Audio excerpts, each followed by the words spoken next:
Mata kuliah Metode Penelitian Hukum. Topik ke-16 dari 70 topik. Pendekatan Perundang-undangan Penelitian Hukum. Bagian kedua. Materi muatan undang-undang dan interpretasi. Menurut Peter Mahmud Marzuki, dalam pendekatan perundang-undangan, peneliti bukan saja melihat kepada bentuk peraturan perundang-undangan saja, melainkan juga menelaah materi muatannya. Perlu kiranya peneliti mempelajari dasar ontologis. Ontologis merupakan alasan adanya, lahirnya undang-undang, landasan filosofis undang-undang dan ratio legis dari ketentuan undang-undang. Bahwa yang perlu ditelaah adalah dasar ontologis, filosofis dan ratio legis undang-undang bukan bentuk peraturan perundang-undangan lainnya karena undang-undang dibuat oleh wakil-wakil rakyat yang diandaikan dibuat oleh rakyat, sedangkan regulasi tidak lain daripada pendelegasian apa yang dikehendaki oleh rakyat. Untuk memahami dasar ontologis undang-undang, perlu diacu latar belakang lahirnya undang-undang tertentu, yang bisa diketahui dari naskah akademiknya dan risalah pembahasannya di parlemen. Di dalam naskah akademis dan risalah pembahasannya di parlemen dapat ditemukan landasan filosofis dan dasar ontologis dibutuhkannya undang-undang itu dan undang-undang negara lain tentang hal yang sama. Selanjutnya mengenai ratio legis dari suatu ketentuan undang-undang, juga perlu ditelaah. Jika dasar ontologis dan landasan filosofis berkaitan dengan suatu undang-undang secara keseluruhan, ratio legis berkenaan dengan salah satu ketentuan dari suatu undang-undang yang diacu dalam menjawab isu hukum yang dihadapi peneliti. Ratio legis secara sederhana dapat diartikan alasan mengapa ada ketentuan itu. Membahas ratio legis suatu ketentuan undang-undang tidak dapat terlepas dari dasar ontologis dan landasan filosofis undang-undang yang memuat ketentuan itu. Untuk membahas ratio legis perlu juga ajaran interpretasi atau penafsiran. Hal itu disebabkan tidak semua teks undang-undang jelas. Menurut von Savigny, interpretasi merupakan suatu rekonstruksi buah pikiran yang tak terungkapkan di dalam undang-undang. Von Savigny menyatakan, hal ini berlaku dengan cara menyerap pandangan pembentuk undang-undang dan aktivitas ini tampaknya terjadi berulang-ulang. Oleh karena itulah undang-undang merupakan penuangan pikiran para pembentuknya sejak lahirnya undang-undang itu. Interpretasi menurut bahasa. Bahasa merupakan sarana yang penting bagi hukum. Oleh karena itu hukum terikat pada bahasa. Penafsiran undang-undang itu pada dasarnya selalu akan merupakan penjelasan dari segi bahasa. Titik tolak di sini adalah bahasa sehari-hari. Metode interpretasi ini yang disebut interpretasi gramatikal merupakan cara penafsiran atau penjelasan yang paling sederhana untuk mengetahui makna ketentuan undang-undang dengan menguraikannya menurut bahasa, susunan kata, atau bunyinya. Interpretasi menurut bahasa ini selangkah lebih jauh sedikit dari hanya sekedar membaca undang-undang. Di sini arti atau makna ketentuan undang-undang dijelaskan menurut bahasa sehari-hari yang umum. Ini tidak berarti bahwa hakim terikat erat pada bunyi kata-kata dari undang-undang. Interpretasi menurut bahasa ini harus logis juga. Sebagai contoh penafsiran menurut bahasa ini misalnya mengenai istilah dipercayakan, seperti yang tercantum dalam pasal 432 KUHP. Sebuah paket yang diserahkan kepada Dinas Perkeretaapian, atau PJKA, sedangkan yang berhubungan dengan pengiriman tidak ada lain kecuali dinas itu, berarti dipercayakan. Contoh lain misalnya istilah menggelapkan dalam pasal 41 atau KUHP ada kalanya ditafsirkan sebagai menghilangkan.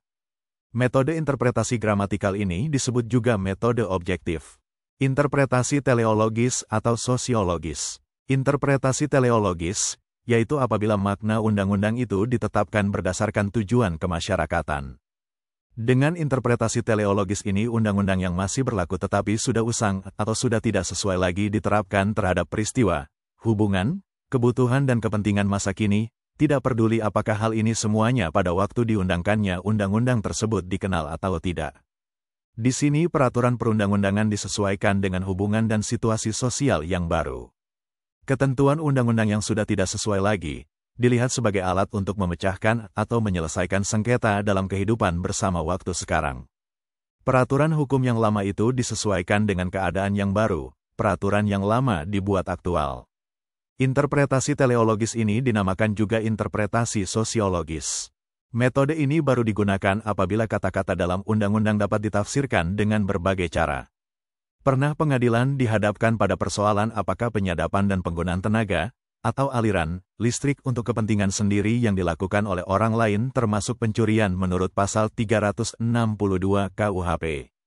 Pada waktu undang-undang dibuat belum tergambarkan adanya kemungkinan pencurian aliran listrik. Yang menjadi pertanyaan di sini ialah apakah tenaga listrik itu merupakan barang yang dapat diambil menurut rumusan pasal 362 KUHP. Kemudian ditafsirkan bahwa tenaga listrik merupakan barang yang memiliki nilai tertentu.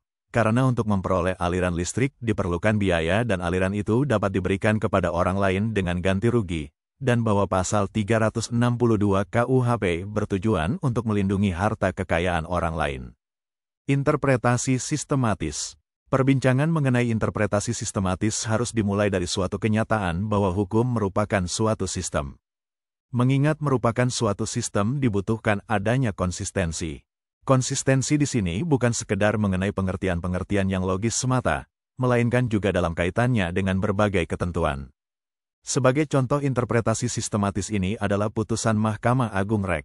Nomor 2147K atau PIT atau 1988 yang menetapkan bahwa perkawinan secara Islam tanpa pencatatan adalah sah. Kasusnya bermula dari terdakwa, seorang pria yang masih berstatus kawin telah melangsungkan perkawinan lagi dengan wanita lain tanpa seizin istrinya. Oleh jaksa terdakwa dikenai pasal 279 ayat 1 KUHP berbunyi, diancam dengan pidana penjara paling lama 5 tahun, barang siapa mengadakan perkawinan padahal ia mengetahui bahwa perkawinan atau perkawinannya yang telah ada menjadi penghalang yang sah untuk itu. Sebaliknya pasal 279 KUHP hanya berlaku bagi mereka yang tunduk kepada pasal 27 BW yang berbunyi, pada waktu yang sama, seorang lelaki hanya boleh terikat oleh perkawinan dengan satu orang perempuan saja. Akan tetapi, Pengadilan Negeri Balai Bandung melakukan interpretasi sistematis dengan mengkaitkannya dengan asas monogami yang dianut oleh Undang-Undang Nomor 1 Tahun 1974 tentang perkawinan. Oleh karena itulah pasal 27 BW juga berlaku bagi mereka yang tidak tunduk kepada BW. Akibatnya, ketentuan pasal 279 KUHP juga berlaku bagi mereka yang tidak tunduk kepada BW. Oleh karena itulah pengadilan tersebut menjatuhkan pidana 5 bulan penjara kepada terdakwa. Akan tetapi, Pengadilan Tinggi Bandung membatalkan putusan itu dan membebaskan terdakwa. Menurut pendapat Pengadilan Tinggi, terdakwa belum melakukan perkawinan karena perkawinan terdakwa tidak dicatatkan sebagaimana ketentuan pasal 2 ayat 2 Undang-Undang Nomor 1 Tahun 1974. Ketentuan pasal 2 itu selengkapnya berbunyi, A. Perkawinan adalah sah apabila dilakukan menurut hukum masing-masing agamanya dan kepercayaannya itu. B. Tiap-tiap perkawinan dicatat menurut peraturan perundang-undangan yang berlaku. Akan tetapi, Mahkamah Agung berpendapat lain. Menurut Mahkamah Agung, akad nikah tanpa diawasi oleh pegawai pencatat nikah yang diangkat oleh Menteri Agama, atau pegawai yang ditunjuk olehnya, tetap sah, asalkan menepati aturan-aturan syariah. Oleh karena itulah Mahkamah Agung kemudian menyatakan bahwa terdakwa melanggar pasal 2791 KUHP dan memidananya dengan 5 bulan penjara.